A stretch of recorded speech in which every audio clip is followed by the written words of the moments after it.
We're selling the house? The words hit me like a slap across the face.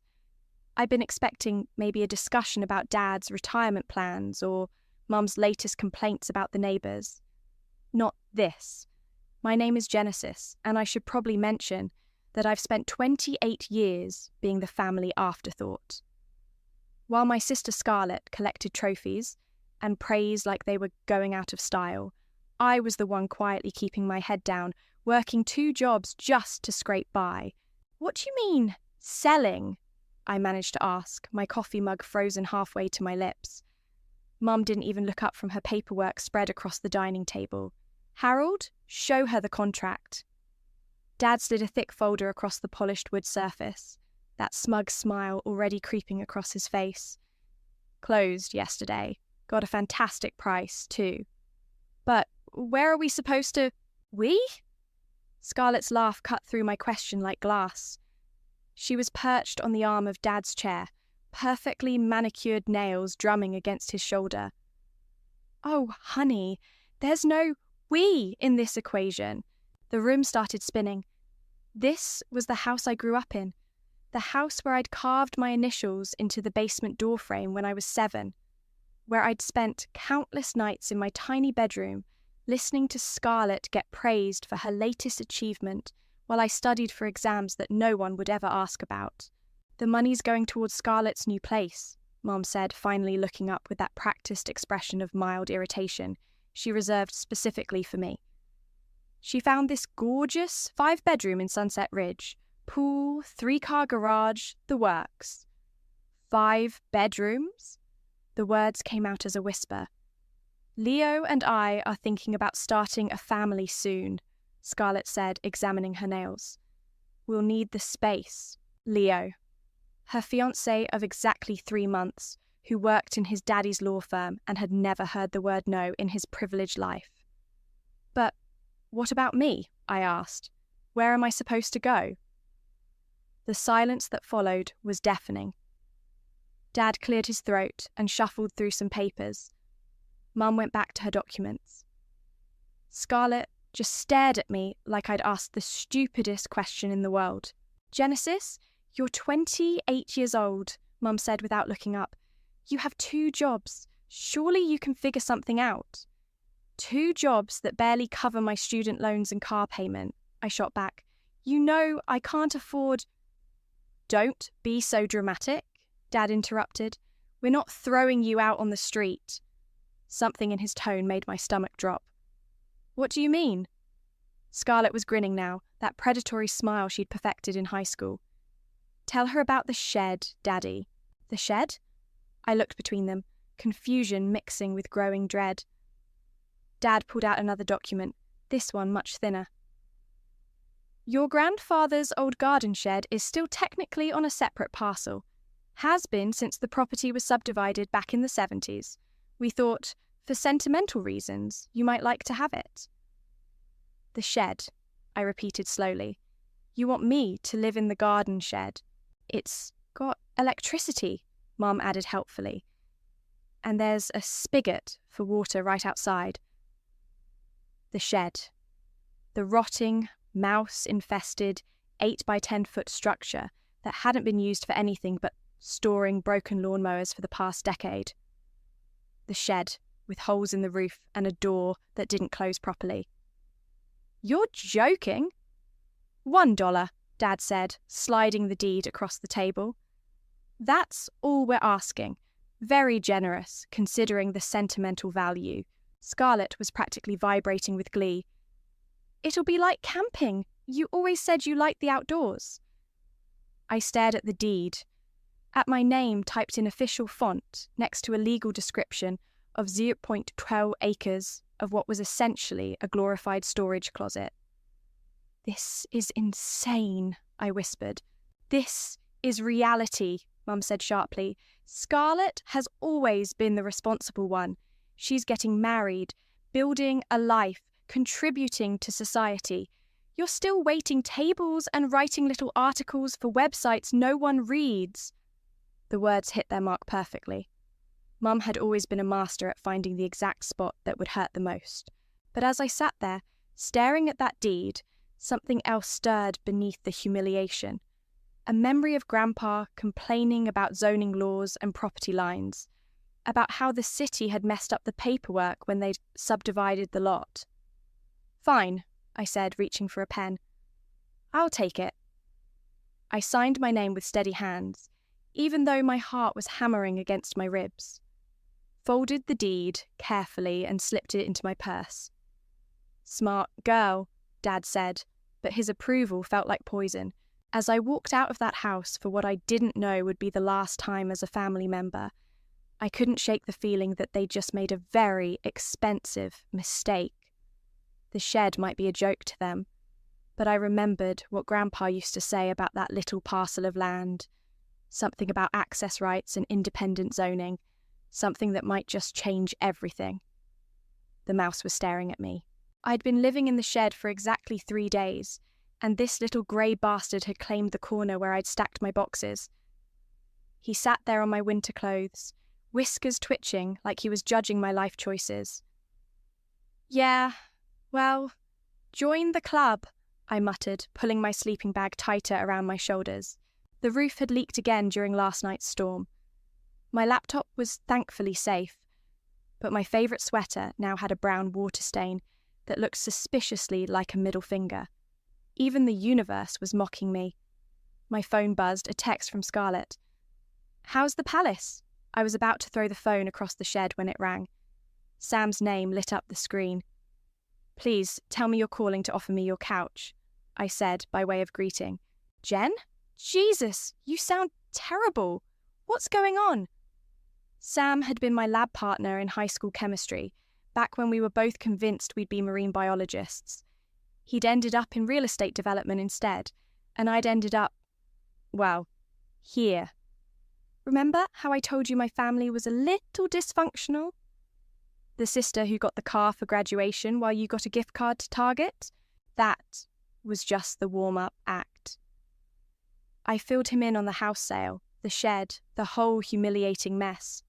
By the time I finished, he was quiet for a long moment. "They gave you a deed?"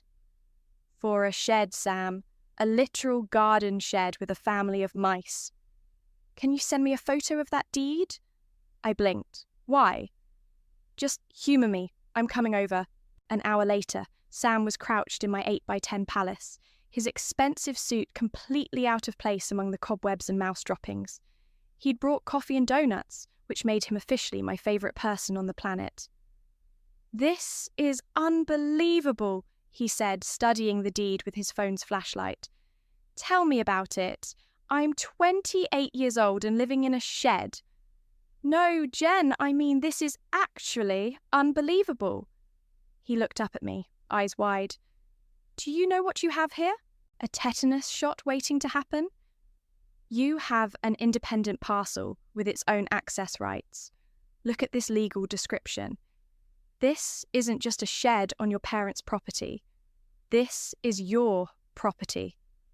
I stared at him. "What does that mean?" "It means you can do whatever you want with it. Build, renovate, sell." He grinned. "Develop." "Develop?" "Sam, it's 1,200 square feet of dirt with a rotting shed on it. 1,200 square feet in one of the most desirable neighbourhoods in the city. Do you know what land goes for around here?" I didn't, but the way his eyes were lighting up was starting to make me nervous. "The zoning is residential, single family. You could tear this down and build a house." "With what money?" "I can barely afford ramen." "That's where it gets interesting." Sam pulled out his tablet and started sketching. "Small footprint, but you could go up. 2 stories, maybe 3 if we can swing the permits. Modern design, clean lines." "Sam, I can't afford..." "I can front the construction costs. Call it an investment. We split the profits when you sell." "When I sell? I just got here." "Or," he paused, stylus hovering over the screen, "you could keep it. Live in it. Right here, right next to your family's new mansion." Something in his tone made me look up sharply. "What aren't you telling me?" I drove past their new place on the way here. Sunset Ridge, right? Beautiful neighborhood. Gorgeous views of the valley, especially from those back decks. And your little parcel sits right between their house and the sunset. The words hung in the air between us. I could practically see the gears turning in his head, and slowly they started turning in mine too. You're saying I could block their view. I'm saying you could build whatever you want on your own property. If that happens to affect their view, well, he shrugged. Property rights are property rights. I thought about Scarlett's laugh when she'd called this place a palace, about Mum's dismissive wave when I'd asked where I was supposed to go, about Dad's smug smile when he'd slid that deed across the table like he was doing me a favour. How tall could we build? Sam's grin was answer enough. Let me make some calls. After he left, I sat in my sleeping bag, staring at the deed in the dim light filtering through the holes in the roof. The mouse had returned to his corner, but he didn't seem quite so judgmental anymore. Maybe we were both just trying to make the best of what we'd been given. My phone buzzed again, another text from Scarlett. Mum wants to know if you need anything. We're having a housewarming party next weekend. I typed back. Just working on some home improvements. Can't wait to see the new place. Let them think I was broken. Let them think I was defeated. They had no idea what they'd just handed me. The moving trucks were like a parade of my family's success. I watched from my shed window as uniformed men carried box after box into Scarlett's new mansion. Crystal chandeliers, leather furniture, artwork that probably cost more than my annual salary. The house itself was obscene. All glass and stone and perfectly manicured landscaping. Genesis! Mum's voice cut across the yard. Come help your sister. I trudged over, playing my part. Defeated little sister, grateful for scraps. Oh, good. You're here, Scarlett said, not looking up from directing traffic. Can you grab that box of kitchen stuff? Be careful, it's the good china. The box was heavier than it looked. I stumbled slightly and Scarlett rolled her eyes. Maybe just set it down gently. Some of us can't afford to replace Grandma's dishes. Leo appeared at her elbow, looking uncomfortable. I can get that, Genesis. She's got it, Scarlett said quickly. Don't you, Jen? I nodded, swallowing the words I really wanted to say. Instead, I carried the box inside and got my first real look at their new palace. The entryway alone was bigger than my shed. Marble floors, a staircase that curved like something out of a movie, windows everywhere. But it was the back of the house that made me stop breathing. Floor-to-ceiling glass doors opened onto a deck that stretched the entire width of the house. Beyond that, the valley spread out like a postcard, rolling hills dotted with trees, and in the distance, the mountains where the sun would set in a few hours. Incredible, isn't it? Dad appeared beside me, chest puffed with pride. Cost a fortune, but look at that view. You can't put a price on something like that. It's beautiful, I said honestly. Scarlett's going to love having her morning coffee out there, and the sunsets. He shook his head. Pure magic. I nodded, already visualizing exactly where my house would sit. Right there, between this deck and those mountains. Genesis! Scarlett's voice echoed from the kitchen. Can you help me unpack? I want everything perfect for the party. The next few hours were torture. I smiled and nodded while Scarlett showed off every expensive detail. The wine fridge, the marble countertops, the master bathroom with a tub big enough for 3 people.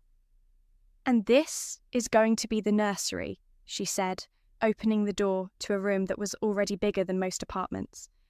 When Leo and I start our family? It's perfect, I managed. By evening, neighbours had started arriving for the impromptu housewarming. I recognised a few faces from the old neighbourhood, but most were new, the kind of people who belonged in a place like Sunset Ridge.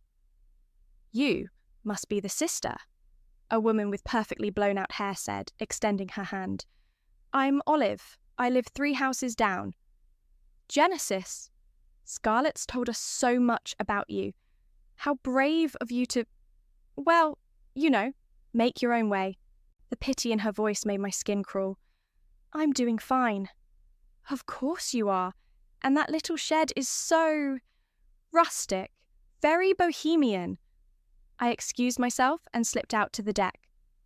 The sun was starting to set, painting the sky in shades of orange and pink. It really was spectacular. Pretty amazing, right? I turned to find Leo beside me, holding 2 beers. It's gorgeous, I said, accepting the bottle. Scarlett's already planning to have our wedding photos taken out here. Says the light is perfect around 6:30. We stood in comfortable silence for a moment, watching the colours shift across the sky. Can I ask you something? Leo said quietly. Sure. Are you really okay? With all this, I mean, it seems what? He hesitated. Unfair. I looked at him more carefully. Maybe there was more to Leo than I'd given him credit for. Life's not fair, I said, but sometimes you get lucky. Lucky? I smiled, thinking about the architect's rendering Sam had shown me that afternoon. Clean lines, modern angles, 3 stories of glass and steel that would rise like a middle finger between this deck and the sunset. Sometimes, what looks like the worst thing that ever happened to you turns out to be exactly what you needed. Leo frowned, but before he could ask what I meant, Scarlett appeared in the doorway. There you are! Leo, come meet the Hendersons. They have that gorgeous pool we talked about. As Leo was dragged away, I stayed on the deck, watching the sun sink lower. In a few months, this view would be very different. The thought made me smile for the first time in weeks. My phone buzzed, a text from Sam. Permits approved. Construction starts Monday. I typed back, perfect timing. The sun disappeared behind the mountains, and I headed back to my shed. Tomorrow, I'd start playing the part of the grateful, defeated sister. But tonight, I had plans to make. The mouse was waiting for me when I got back, sitting on my pillow like he owned the place. Enjoy it while you can, buddy, I told him. We're both moving up in the world. The city planning office smelled like burnt coffee and broken dreams. I sat in the uncomfortable plastic chair, clutching my folder of documents while the clerk behind the counter moved with the speed of molasses. My permit application had been under review for 2 weeks, and I was starting to panic. Genesis, Wilkins? A tall man in a rumpled shirt approached, reading from a clipboard. His badge read, Sullivan Ford Building Inspector. That's me. Let's talk about your project. He gestured toward a small conference room. I've got to be honest, this is one of the more interesting applications I've seen. My stomach dropped. Is there a problem? Not a problem exactly, but building a 3-story modern home on a 1,200 square foot lot, directly adjacent to your family's property. He raised an eyebrow. That's going to create some headaches. It's my land. I have the deed. Oh, the paperwork's all in order. Your grandfather's subdivision from the 70s was actually pretty clever. Separate parcel, independent access via that old service road. Legally, you're golden. Then, what's the issue? Sullivan leaned back in his chair. The issue is that your neighbours are going to hate you, especially the ones who just paid top dollar for unobstructed valley views. I kept my expression neutral. I can't control what other people think. Fair enough. Just want to make sure you know what you're getting into. He stamped my permit application. Construction approved. Try not to start any wars. I practically floated out of the building. By the time I got back to the shed, Sam was already there with coffee and a grin. We're official, I said, waving the permits. Excellent. I've got the crew lined up. We can break ground Monday. That fast? Small lot, simple foundation. The beauty of this design is efficiency. He pulled out his tablet, showing me the updated plans. 3 stories, but narrow. maximizes height while staying within setback requirements. I stared at the rendering. It was beautiful, all clean lines and floor-to-ceiling windows, and it would sit like a wall between Scarlett's deck and the sunset. How long until it's finished? 8 weeks, maybe 10 if we hit weather delays. My phone rang. Mum's name flashed on the screen. Genesis, what's all this nonsense about construction permits? My blood went cold. What do you mean? Olive called Scarlett. She heard rumours at the grocery store about building permits filed for your address. I forced my voice to stay steady. I'm just making some improvements to the shed. What kind of improvements? Nothing major. Maybe adding a bathroom, fixing the roof. Sam was watching me, eyebrows raised. Well, just don't do anything stupid, Mum said, and don't expect us to pay for it.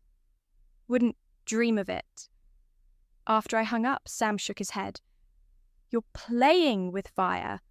I'm playing with permits and property rights. Your sister's going to figure it out eventually. Let her. By then, it'll be too late. The next morning, I was at my waitressing job when Scarlett walked in. She never came to the diner where I worked, too beneath her usual standards. We need to talk, she said, sliding into a booth.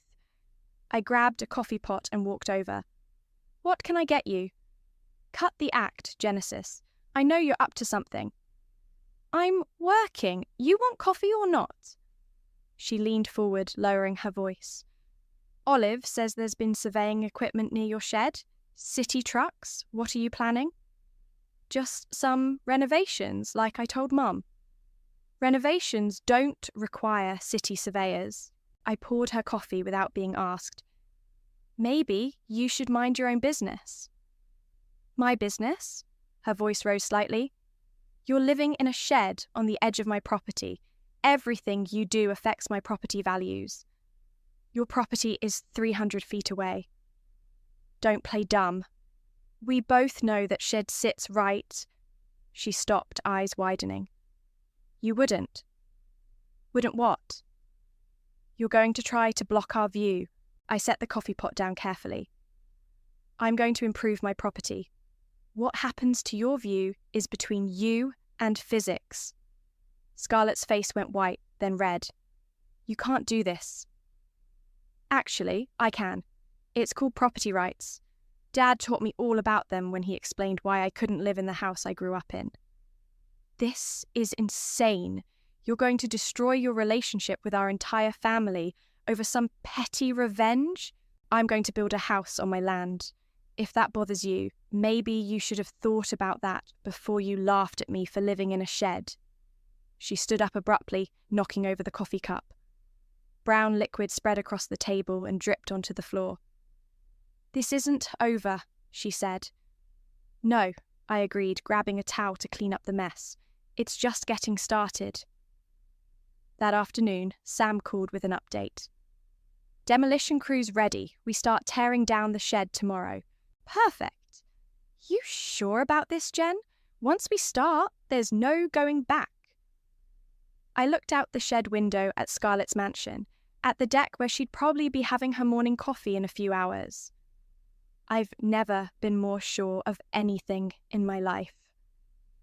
All right then, hope you're ready for the fireworks. I was. The bulldozer arrived at 7 a.m. sharp. I was sipping coffee from a thermos, sitting on a folding chair I'd borrowed from Sam, watching the crew set up their equipment. The demolition foreman, a guy named Rick with arms like tree trunks, walked over with a clipboard. You're sure about this, right? Once we knock it down, that's it. Knock it down. The first swing of the wrecking ball sent the shed's roof flying. Splinters and dust filled the air, and I couldn't help but smile.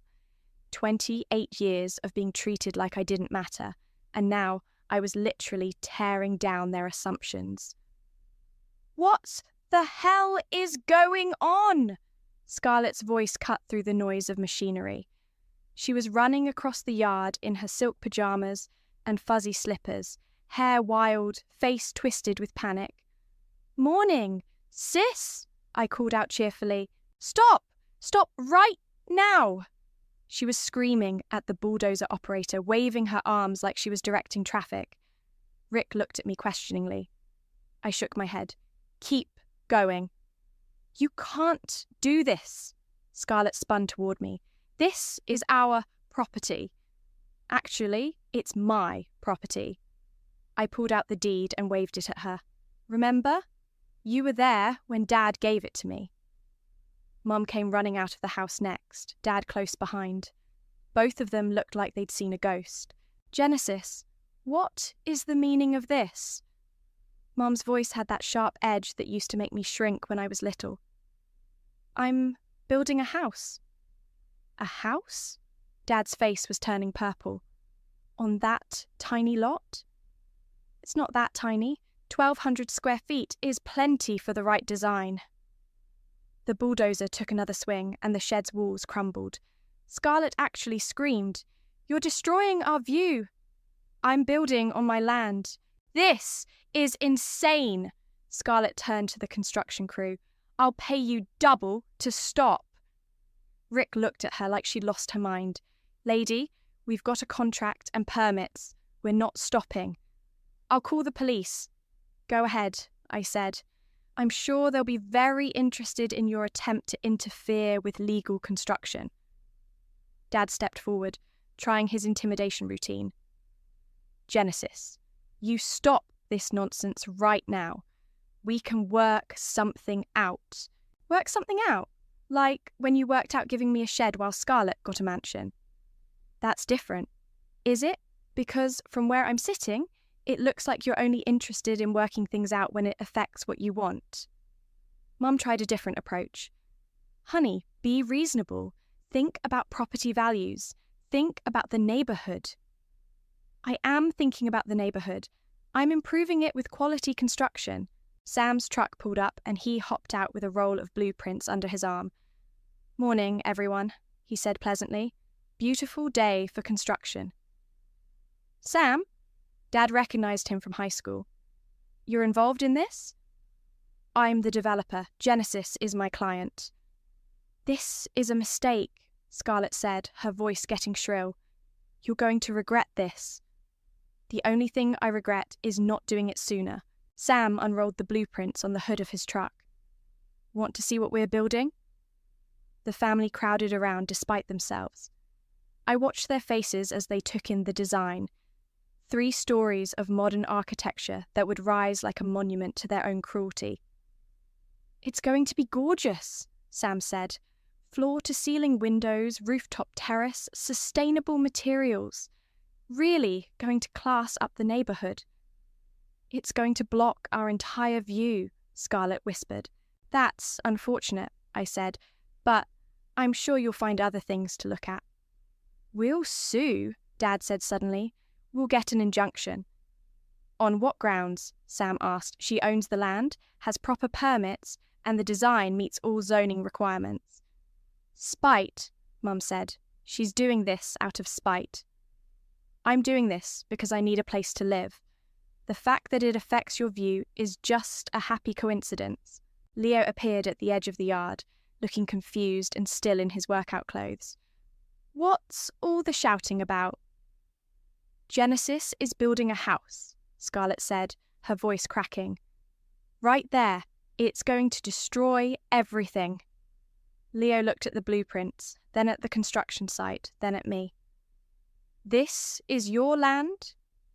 "Legally deeded to me by your future father-in-law." "For $1, Dad said defensively. $1 for land that's apparently worth enough to build a house on," Leo said slowly. "That seems..." "Seems what?" Scarlett snapped. Leo looked uncomfortable. "Nothing. Just... seems like maybe we should have thought this through." "We?" Scarlett's voice went up an octave. "We didn't do anything wrong." The bulldozer finished with the shed, leaving nothing but a pile of rubble, and a clear view of exactly where my house would sit. Right between their deck and the mountains. "Foundation crew will be here tomorrow," Sam announced. "We should have the frame up by next week." "This isn't over," Scarlett said, but her voice had lost its edge. She sounded defeated. "No," I agreed. It's just beginning. As my family retreated to their mansion, I stayed to watch the crew clear the debris. For the first time in weeks, I felt like I could breathe properly. My phone buzzed with a text from an unknown number. Heard about your construction project. Some of us think it's about time someone stood up to the Sunset Ridge snobs. Your neighbour, 2 streets over. I smiled and typed back, "Thanks for the support." Maybe I wasn't as alone in this as I'd thought. The petition had 43 signatures. Olive stood on my construction site at 8 in the morning, waving the papers like a battle flag. Behind her, a small crowd of neighbours had gathered, all looking like they'd rather be anywhere else. "This is a formal complaint to the City Planning Commission," she announced. 43 homeowners demanding an immediate halt to this monstrosity. I was sitting in my car, eating a breakfast sandwich before my shift at the diner. The foundation had been poured yesterday, and the concrete was still curing under plastic sheeting. "Morning, Olive," I said, rolling down my window. "Nice turnout." "Don't you dare act casual about this. You're destroying our entire neighbourhood." "I'm building a house."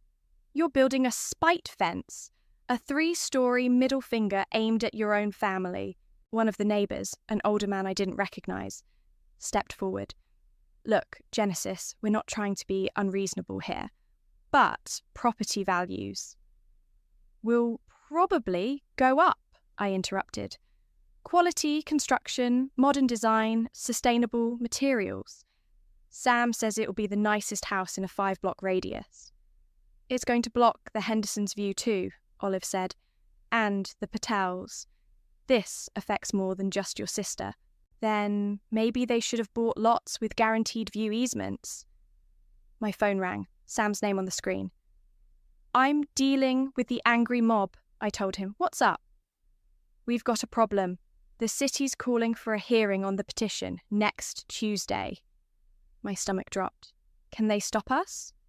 "Not legally, but they can make our lives hell with inspections and delays." I looked at the crowd of neighbours, at Olive's smug expression, at the foundation that represented everything I'd worked for. "I'll be there Tuesday." After I hung up, Olive was practically glowing. "Hearing's been called, hasn't it? The city's going to shut you down." "We'll see." "This is what happens when you let spite drive your decisions," she said. "Actions have consequences." "Yeah," I said, starting my car. "They do." The hearing was a nightmare. The community centre was packed. Scarlett sat in the front row with Mum and Dad, all of them dressed like they were going to church. Behind them, at least 30 neighbours filled the folding chairs. I sat alone at the back with Sam and a folder full of legal documents. City Councilwoman Martinez called the meeting to order. "We're here to discuss the petition regarding construction at 1247 Maple Ridge Lane. Ms. Ortiz, you filed the complaint?" Olive stood up, smoothing her skirt. "Thank you, Councilwoman. I'm here representing concerned homeowners who believe this construction project violates the spirit of our community standards." "The spirit?" Sam muttered beside me. "This isn't about legal technicalities," Olive continued. "It's about a young woman so consumed with family resentment that she's willing to destroy an entire neighbourhood's property values for revenge." Murmurs of agreement rippled through the crowd. The proposed structure is completely out of character with our area. 3 stories on a lot that size? It's going to loom over everyone, blocking views that people paid premium prices to enjoy. "Ms. Wilkins," Councilwoman Martinez said, "would you like to respond?" I stood up, my legs shaky. "I own the land legally. I have proper permits. The design meets all zoning requirements. I don't understand what we're here to discuss." "We're here to discuss community standards," said a man I recognised from Scarlett's housewarming party. "Neighbourly consideration, basic human decency." Where was basic human decency when my family sold the house I grew up in and offered me a shed? The room went quiet. Where was neighbourly consideration when my sister laughed at me for being homeless? when my parents called me dramatic for asking where I was supposed to live. Scarlett's face was bright red. She was staring at her hands. I'm building a house on land that was legally deeded to me. If that affects your views, maybe you should take it up with the people who created this situation. This is exactly what we're talking about, Olive said. Pure spite. You want to talk about spite? I pulled out my phone and opened the recording app. Let me play you something. Leo had sent me the audio file 3 days ago. I'd been saving it for the right moment. Scarlett's voice filled the room, crystal clear. She's pathetic, honestly, living in that shed like some kind of vagrant. I almost feel sorry for her, but then I remember how she's always been jealous of everything I have. This is probably the best thing that ever happened to her, finally having something to complain about. The silence was deafening. That was recorded at your housewarming party, I said, while I was helping you unpack your dishes. Scarlett looked like she wanted to disappear. Ms. Wilkins, Councilwoman Martinez said carefully, while we sympathise with your family situation, that doesn't change the community impact. The community impact of legal construction on private property? Sam stood up. If I may, Councilwoman, we've followed every regulation, obtained every permit, and designed a structure that exceeds current building standards.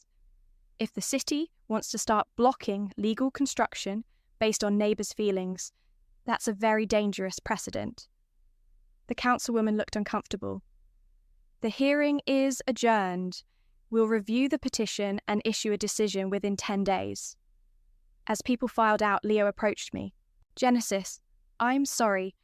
I didn't know she said those things. But you recorded them. He nodded. I've been recording a lot of things lately. Scarlett doesn't know. Why?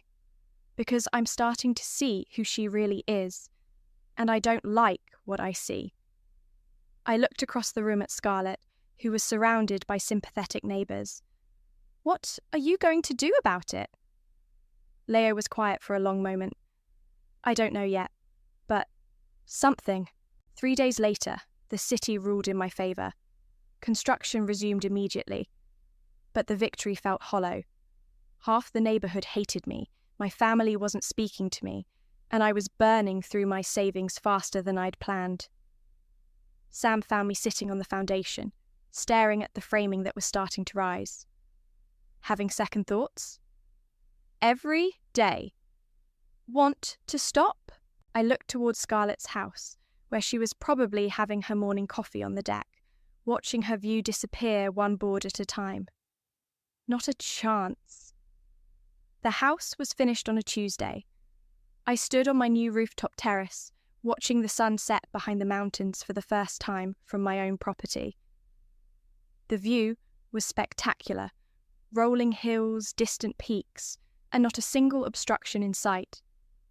From Scarlett's deck, though, all they could see was my house. It's perfect, Sam said, joining me with 2 beers. Even better than the renderings. He was right.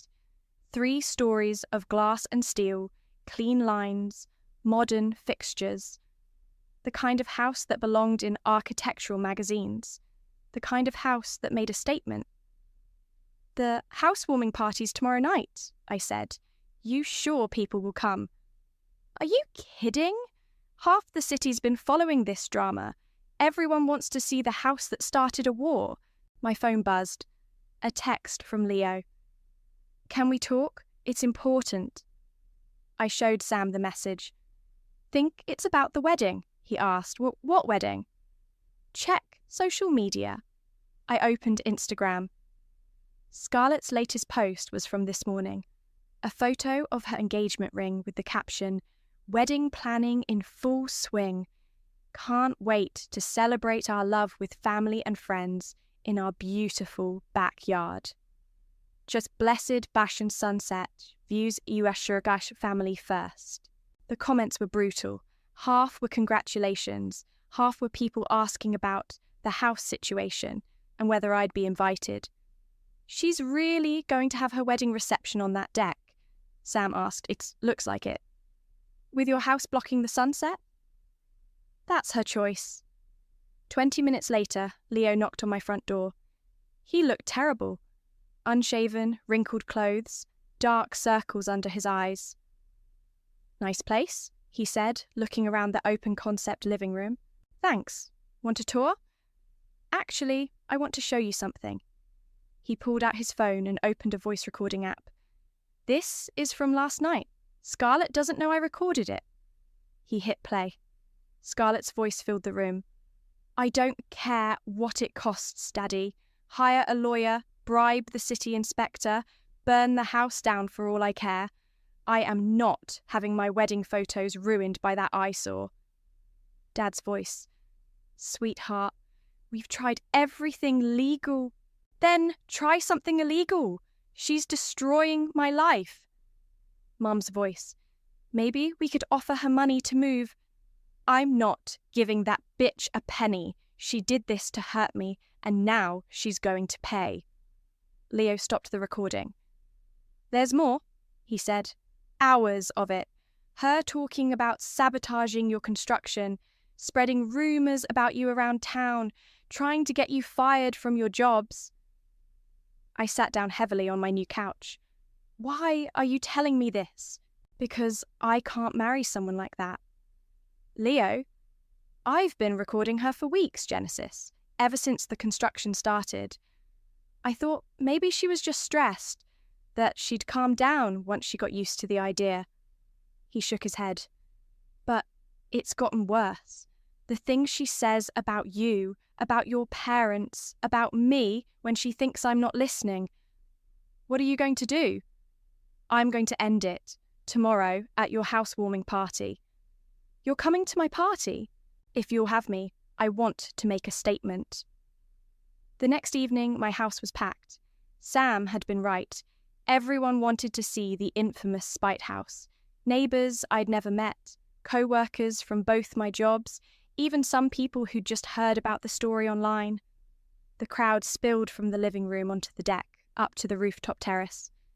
Everyone was taking photos, posting to social media, marvelling at the view.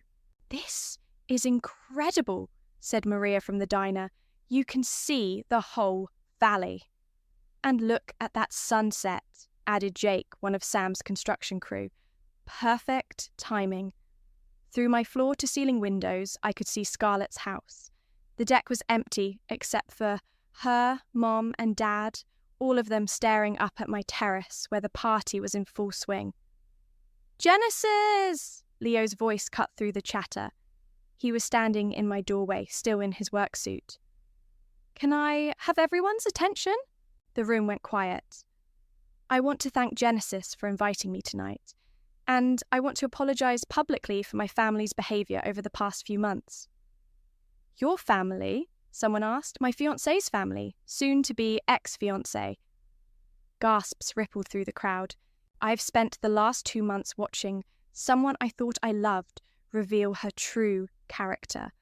The cruelty, the manipulation, the complete lack of empathy for her own sister. He looked directly at me. Genesis didn't build this house out of spite. She built it out of necessity because her family threw her away like garbage. My throat tightened. Scarlett! Leo called out, loud enough for his voice to carry across the yard.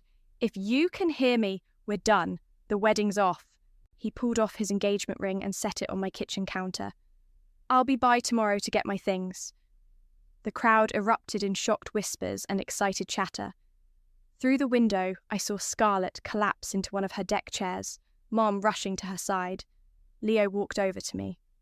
I'm sorry it took me so long to see who she really was. Thank you, I managed. As the sun set behind the mountains, casting golden light through my windows, I realised something had shifted. This wasn't just about revenge anymore. This was about finally being free. The knock on my door came at sunrise.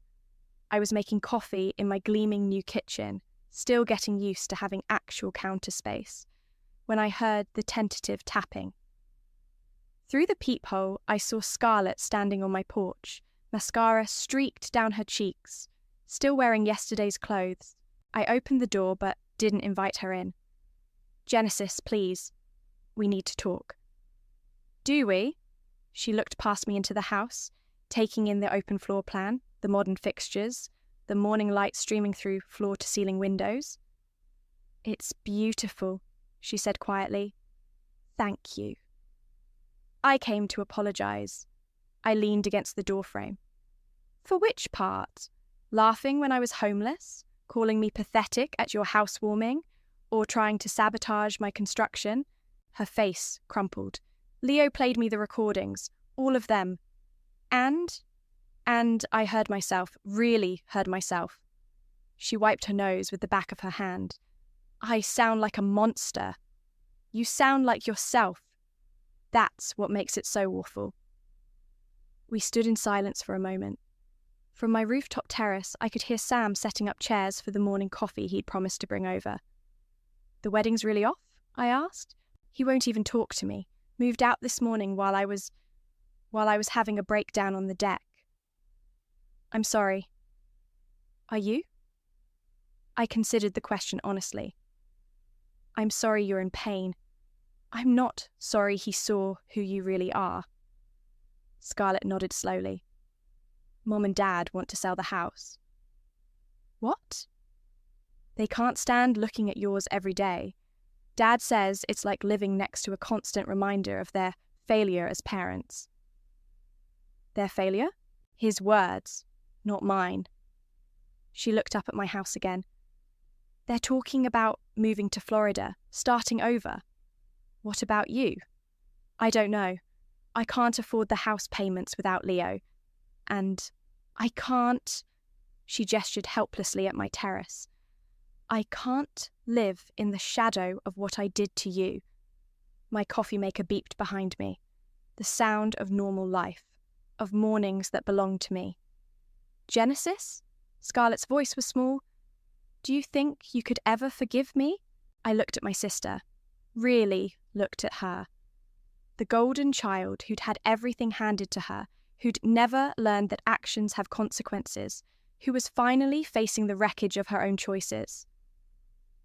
"I don't know," I said honestly. "But I'm willing to try." Her eyes filled with tears.